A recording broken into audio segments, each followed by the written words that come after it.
Rodrigo Duterte sa pag-alis ni Congressman Dong Gonzales sa PDP laban. Yun, Dong Gonzales. Bineltahan ka ni Duterte, PRRD. Tapos siyang ituro na naninira sa Kamara. Hindi rin daw issue kay Duterte kung siya na lang ang matira sa partido. Nasa frontline na balitang yan, si Marian Enriquez.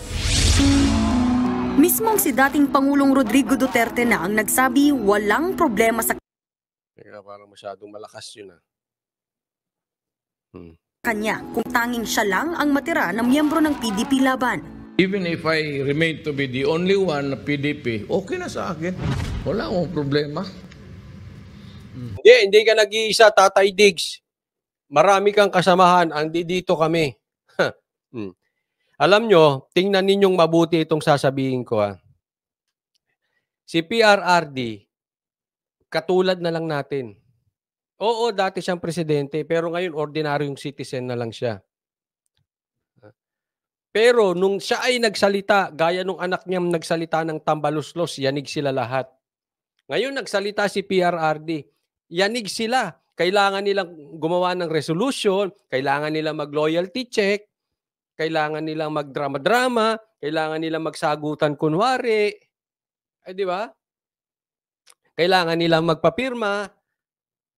Kung hindi ka pumirma, tanggal ka. Kaya yung sinasabi ng mga dilawan, laos na si PRRD, hindi rin. Kung laos na yan, hindi papansinin yan.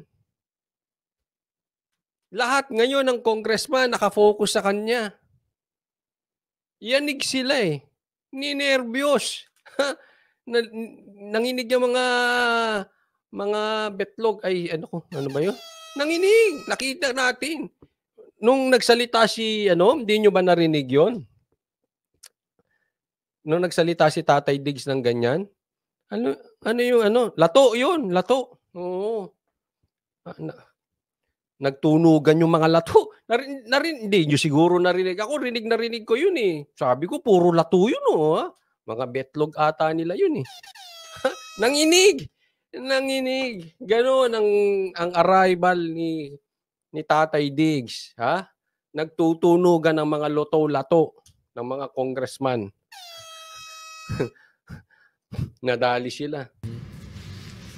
Even if ako lang ang maiwan sa PDP, buong Pilipinas, okay na ako. Wala akong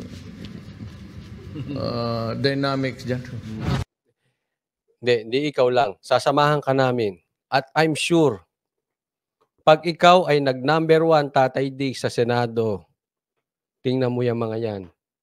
Nginig yan. At pagdating sa 2028 at nangunguha na pa rin si Sara Duterte, yung inyong anak, yung mga lintik na yan, lipat din yan. Mga yan parang yung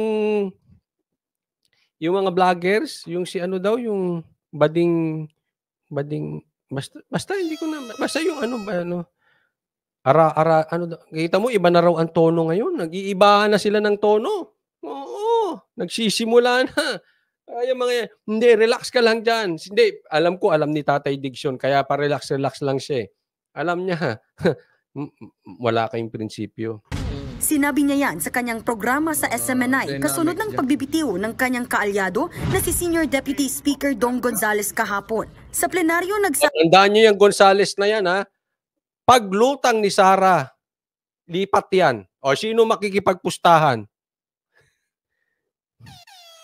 Ililipat din niya, maniwala kayo. Sabi ng resignation si Gonzales bago niya pangalanan si Duterte na sumisira sa imahe ng Kamara habang ipinapasa ang resolusyon ng pagkakain.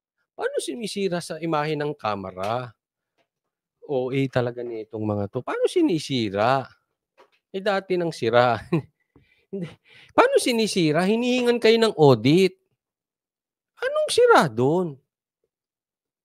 Isa at suporta sa liderato ng Kamara. Sabi naman ni Duterte, nire-respeto niya ang pagkalas ni Gonzales sa PDP Sabi to si Safe Security. Si Bading Balimbing. Yun. laban. I respect his decision to go out of the party, and I would encourage that those who are not in tune with us or hindi nyo nagustuhan, we're always welcome to go out.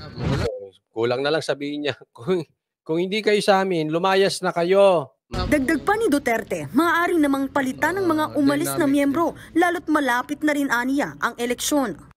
We can always rebuild on, if it is in tatters, that we can rebuild the party anytime. For as long, ang importante kasi dyan, yung prinsipyo.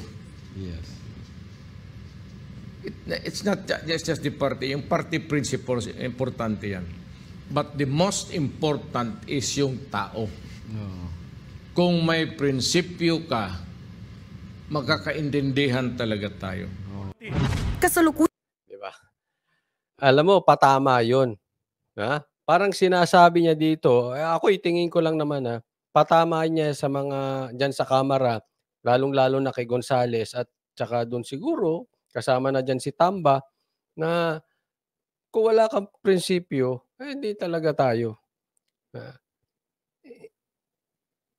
Tulad nun, prinsipyo ba yun sasabihin mo, walang personalan, trabaho lang, tapos tatanggalin mo pagka hindi pumirma? Saang banda? Saang banda ang prinsipyo doon? Tama? Kaya binanata ni PRRD.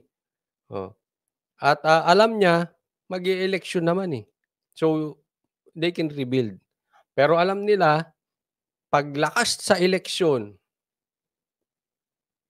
lipat din yang mayan. Lilipat siya mga yan. namang kinukuha ng News 5 ang panig ni Congressman Gonzales pero wala pa siyang tugon. Sa gitna naman nito, nagain naman ang resolusyon ng Makabayan Bloc sa Kamara para kondenahin ang sinasabing fake news, red tagging at pagbabanta ni dating Pangulong Duterte at ng SMNI kay ACT Teachers Party List Representative Franz Castro. Hiling din nila sa National Telecommunications Commission na imbestigahan ang insidente. Nagbabalik. Ayan, ha? Ihingi daw na imbestigahan ng insidente.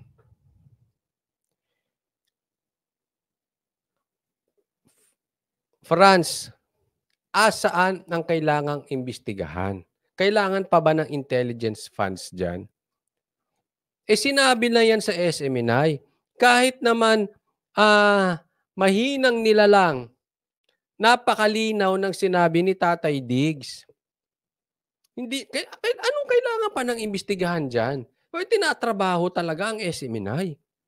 Talagang pahihinto ang SMNI. Ha? Ako'y nananawagan kay Tatay Diggs.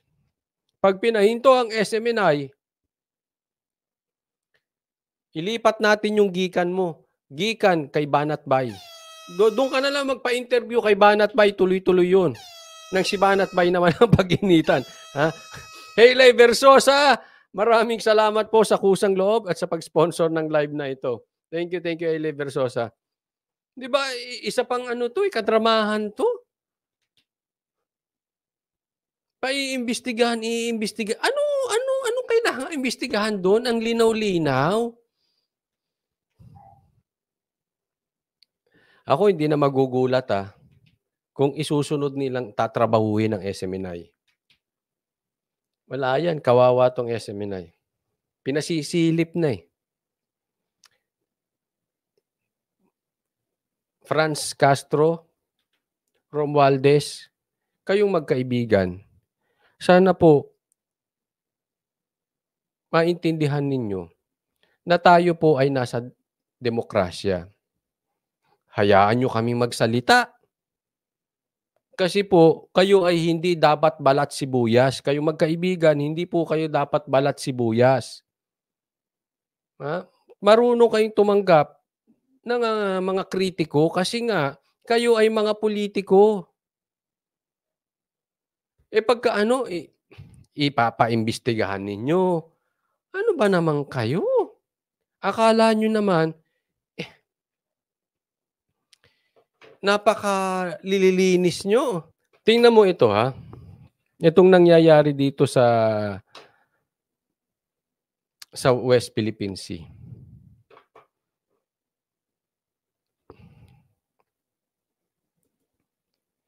I-rewind ko lang. Yan. Grabe yung mga senador, mga congressman, kung paano nila kondinahin yung mga mga yung Chino, itong mga Chinese na nasa banggaan dyan sa West Philippine Sea. Grabe silang magkondina. Ako yung nagtataka. Panawagan lang po. Madam, Speaker Romualdez at sa 10 ng inyong mga barkada, bakit hindi ninyo kondinahin ang NPA? Ang lakas nyo magkondina nung mga problema nating nasa dagat, pero yung problema natin na nandito sa syudad, yung iba nga nasa Congress pa, yung iba nasa bundok, yung iba dyan kapitbahay na natin. Bakit hindi ninyo kondinahin yung problema natin nasa kalagitnaan natin? Ano ang mas malaking problema? Yung Chinese sa dagat o yung mga NPA dito sa syudad? Bakit ayaw niyong sausawan? Tanong ko lang sa Kongreso, ba't hindi niyo kondinahin ng NPA? Ang hilig niyong sumausaw eh. Sausaw kayo ng sausaw dyan sa dagat eh. Hindi ko sinasabing ipagtanggol ang Chinese, hindi po. Pero naman, mas sige nga, tanungin ko kayo, ano mas nakakatakot? Yung mga Chinese sa dagat? Yung mga kapitbahay niyo yung posible? O yung mga kasamahan nyo sa trabaho na NPA?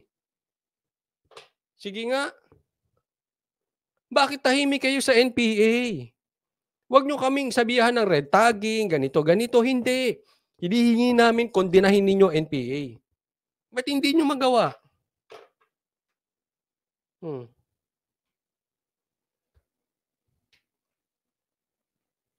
Kasi puro lang kayo puro kung saan ang issue, yun ang sasawsawan nyo ng sasawsawan. Pero yung totoong issue na problema natin, hindi nyo magawa. Garski, mas delikado yung kapitbahay mong palaaway. Oo, correct. Malay mo, NP yun. Di ba?